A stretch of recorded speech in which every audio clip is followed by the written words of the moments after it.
The NHL trade deadline is come and gone, and Brock Nelson has been traded to the Colorado Avalanche. We'll talk about that and maybe some missed opportunities by Lou Lamoriello. All that and more coming up on today's Locked On Islanders podcast.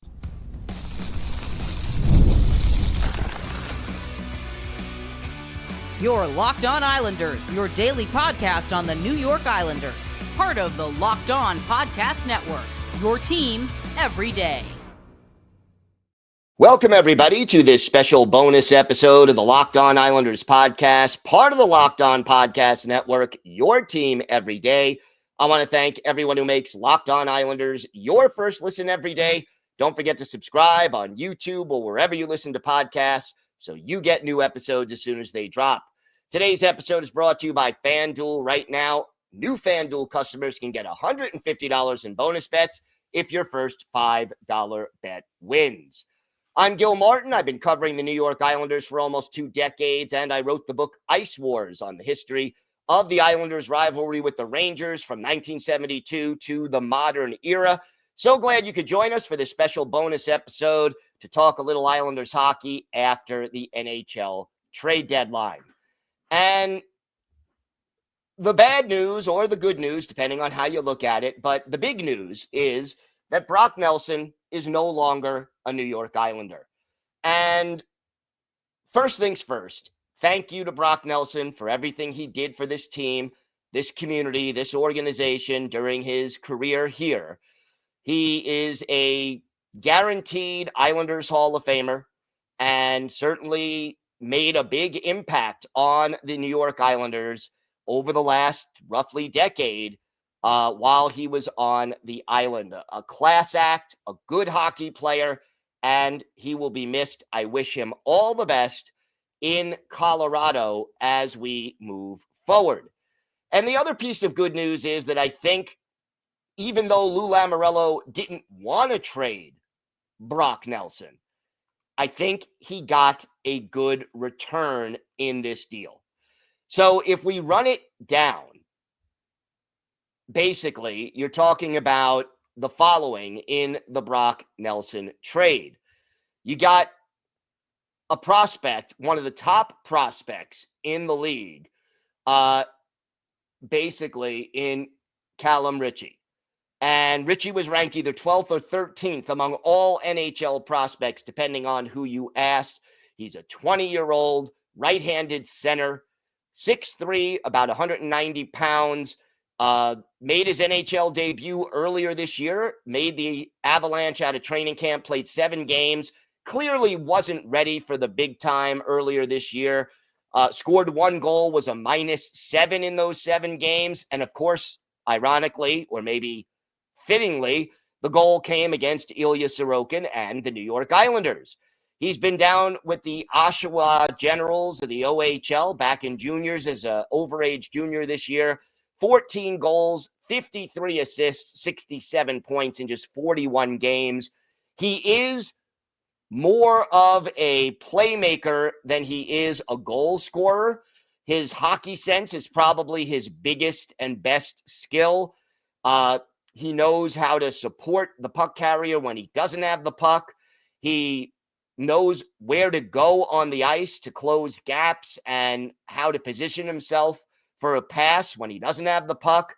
He sees the ice well and gets to the right places at the right time and knows what to do when he loses the puck to try to get it back.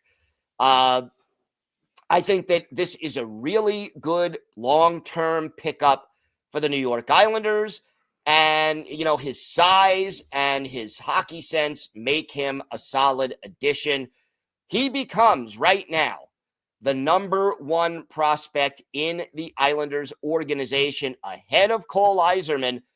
And I would say this, Ritchie is probably going to be ready to be an Islander in training camp next year. He will fight for a spot, and if he continues to develop and play well, especially on a team that as of right now is looking, you know, a little undermanned at forward and lacking talent and depth, I think Ritchie makes the Islanders next season. So we'll see how that plays out. But definitely you taking a prospect pool that has been, let's just not mince words, bad, and you're improving it. So you added Cole Eiserman. You went from dead last, according to many rankings, to 25th. Adding Ritchie probably gets you into the high teens. And that is definitely progress, and we'll see how that all plays out. You also got a number one pick either in 2026 or 2027. You ended up adding a defenseman that the Islanders quickly flipped. So, that ended up being not much as far as that was concerned. Oliver Killington then traded to the Anaheim Ducks for a future considerations. The Islanders also got a conditional third rounder in 2028, but the condition is that the Avalanche win the Cup this year and Brock Nelson plays in 50% of their playoff games. It's a long shot, but it'd be great if it happened. The Islanders threw in William Dufour, who seemed to have stalled in Bridgeport and didn't look NHL ready or even close to it.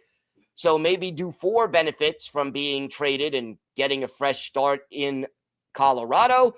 And the Islanders retained 50% of Brock Nelson's $6 million cap hit, which is not a big deal because it's only for the rest of this season. So essentially, $6 million out of the $6 million, $3 million comes off the cap.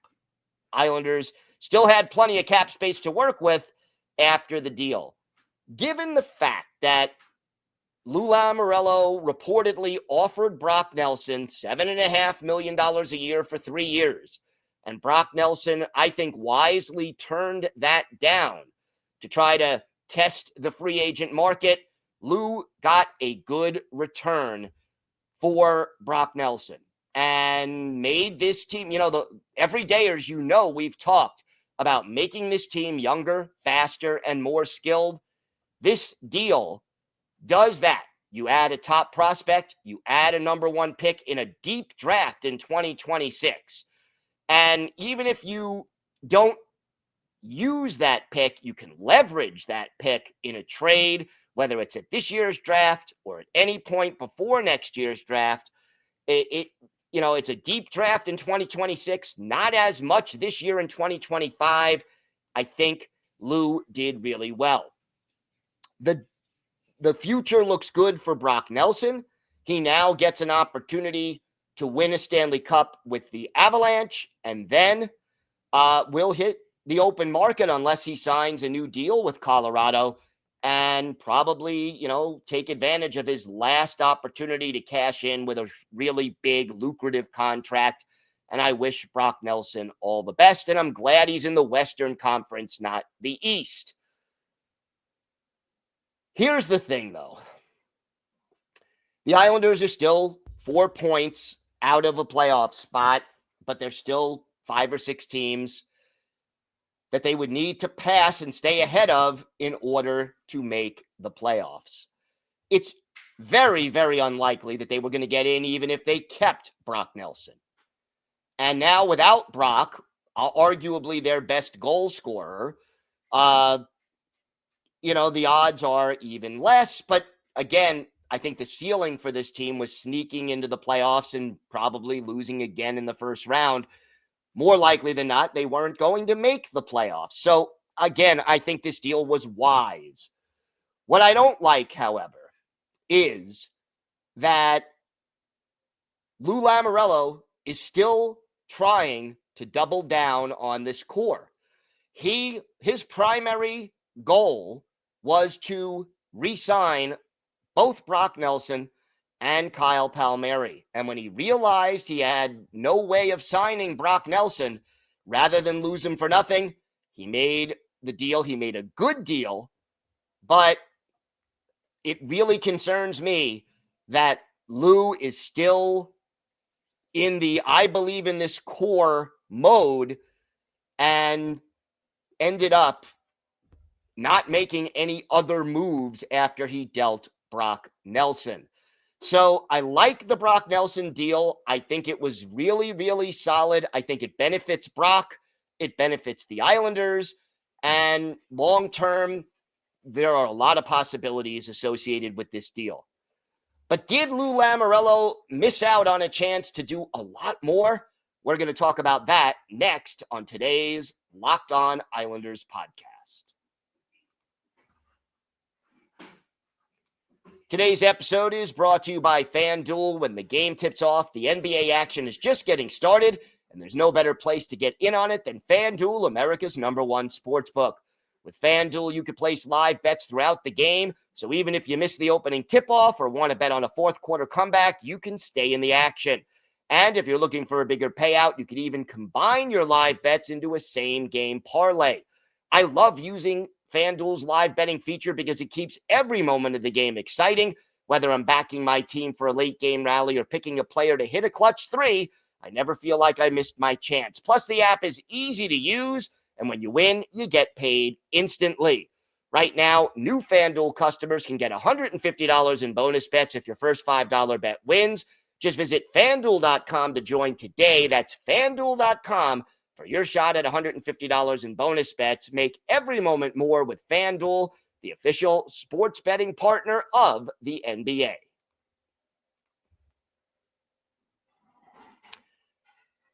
Shortly after the Brock Nelson deal broke, which was at just a couple of minutes before midnight Thursday night, everybody wondered, okay, where do we go from here?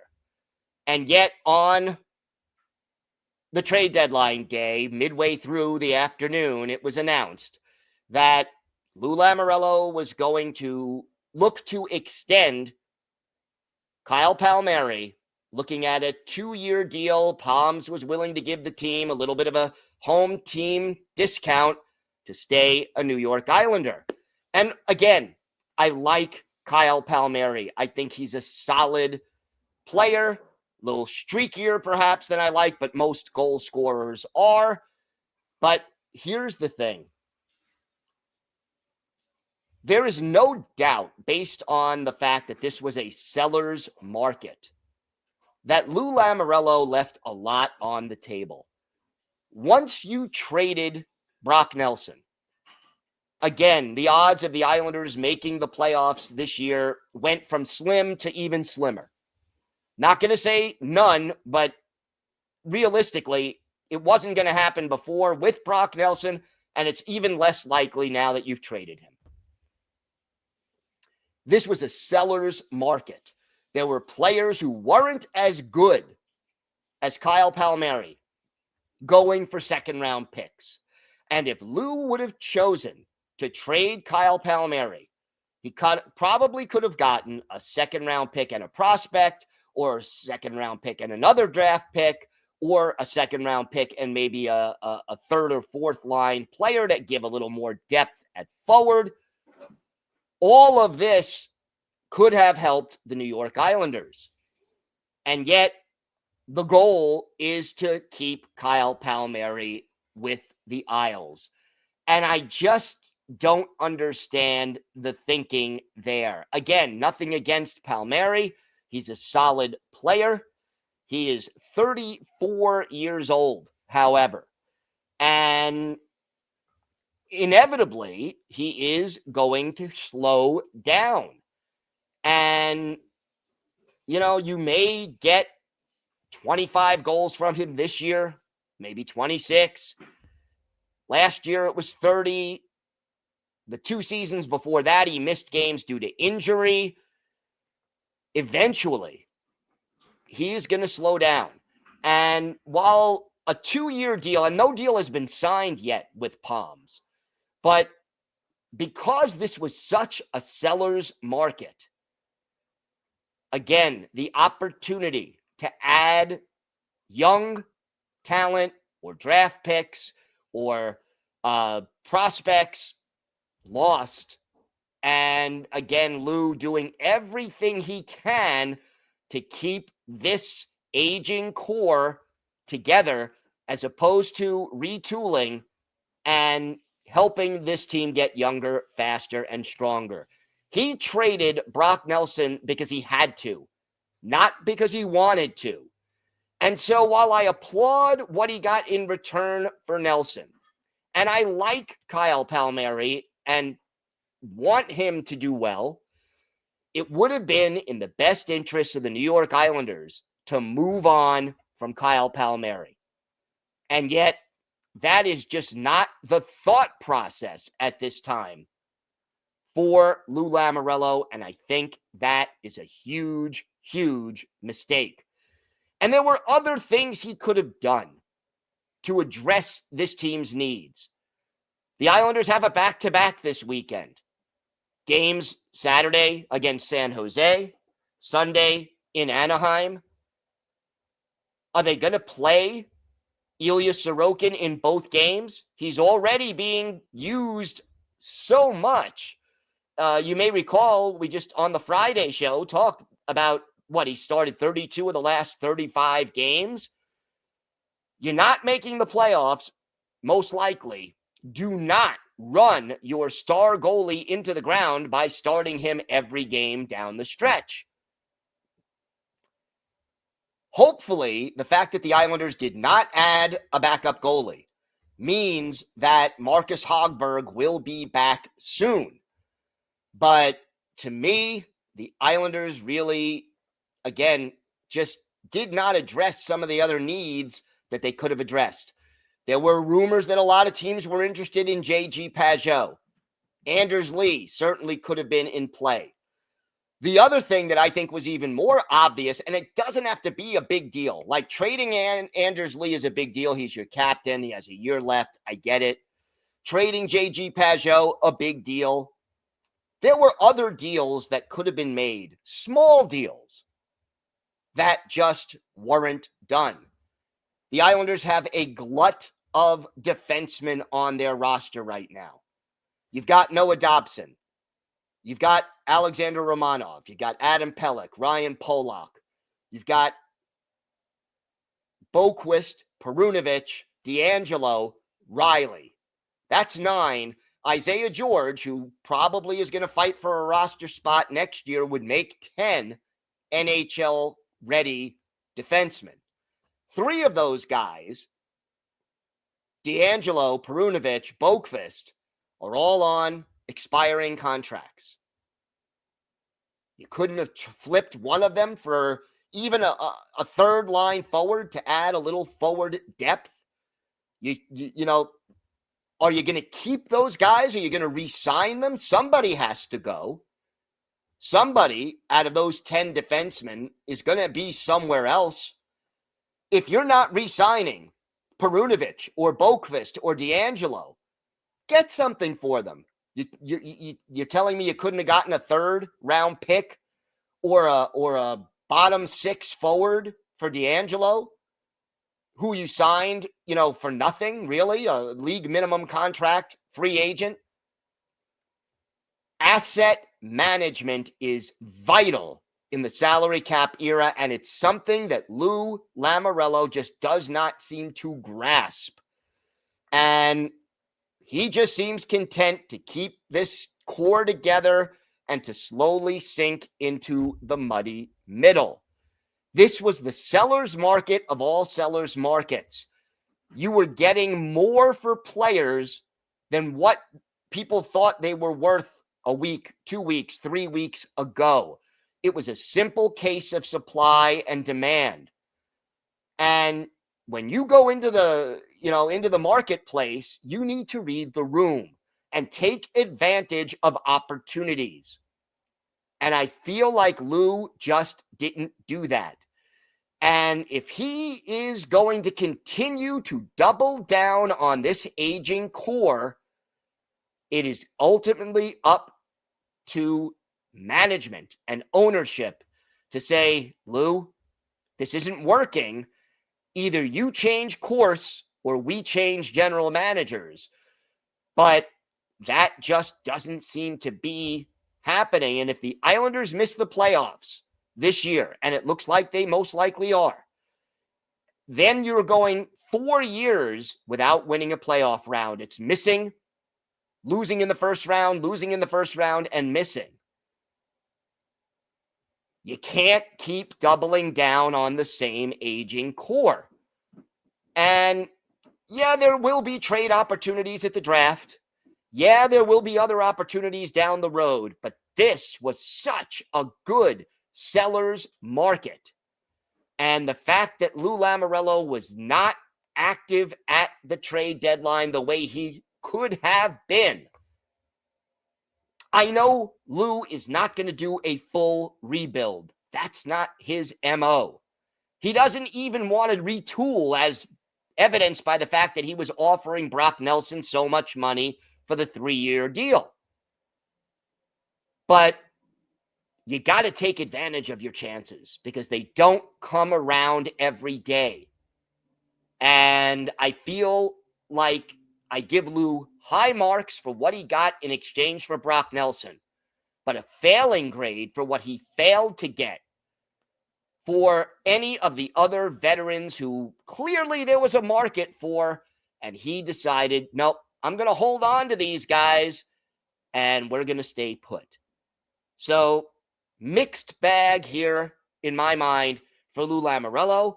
I wish he would have done better with this trade deadline and been a little more aggressive and acquired better, more picks, more prospects, moved out some of these bad contracts. We could go down the whole list of Pajot, Lee, D'Angelo, Mayfield. There were rumors about Mayfield to St. Louis or Mayfield to Toronto. There were other players he could have moved on from and just chose not to do it. And that was very disappointing because the Islanders remain in the muddy middle. We have got more to get to. Lou did make one other minor deal. We're going to talk about that, and we'll talk a little bit more about where this team stands now. All that coming up on today's Locked On Islanders podcast.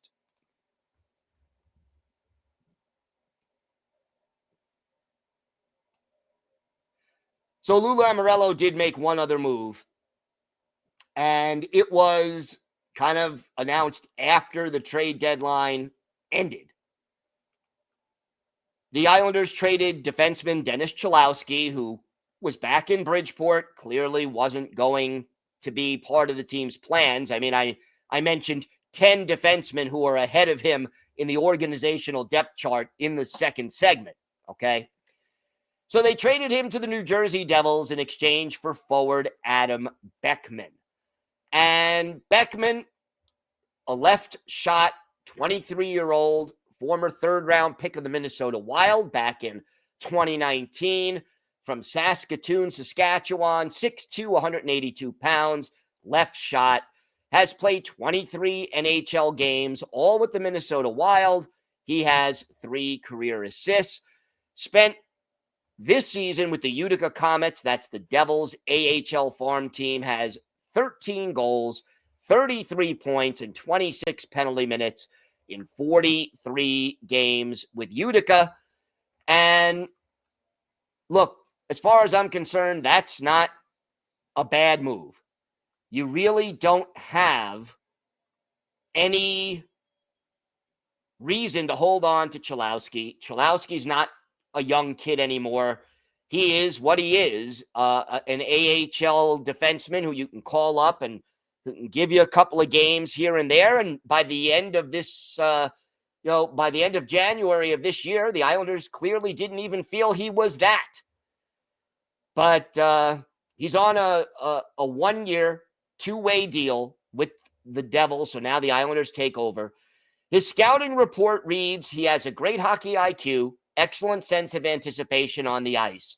Skilled and productive, can play both wing and center. He also has very good hands and a goal scorer's touch. Will need to get physically stronger in order to maximize his output at the highest level. He may not have enough defensive chops to play center in the NHL and may be better off as a winger. Smart, versatile, offensive forward with upside. Now, that was the scouting report on him back in 2019. He has scored 24 goals in 53 games for the Iowa Wild of the AHL. So he's been, fairly productive.